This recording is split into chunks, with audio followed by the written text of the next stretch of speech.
It's getting spooky in here. Let's talk about Stree 2. Here's a movie franchise that I didn't really know anything about, aside from hearing some really good things about the first Stree. The second one came out and people were hyping it up and saying it is a great sequel. It did wonders at the box office.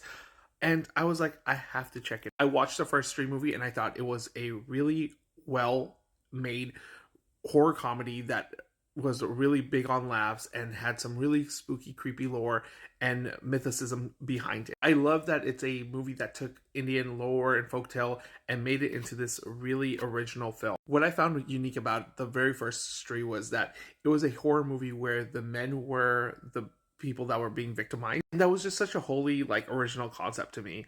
And it was just done so well. It was hilarious and it really set up a world that could be built upon. The ending left me a little confused and there were some things with the writing that didn't make total sense, but overall it was a fun movie. And then going into Stree 2, I thought this was the proper way to do a sequel.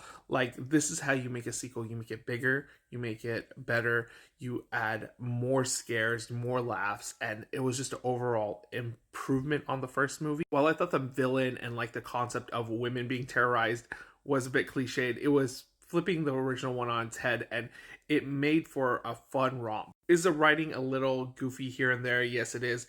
There's moments in the film that, especially towards the end, where characters just pop out of nowhere, and it didn't make total sense. I didn't realize that this is part of a greater monster universe that Bollywood is making, called the Matic universe. And I have to commend them that they were able to get a monster universe going in with two really good movies, while Hollywood is still struggling to do a Universal Monster series. But here we are with Stree 2, and it has, again, it's a well-told, very original, very fun, has some really good scares.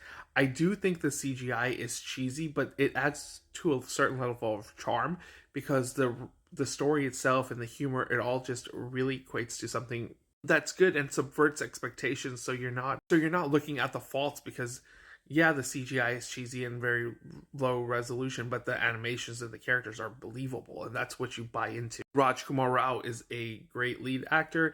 He holds this movie together. He's fun to watch on screen. His comedic timing is bar none. Shraddha Kapoor is a good actress as well.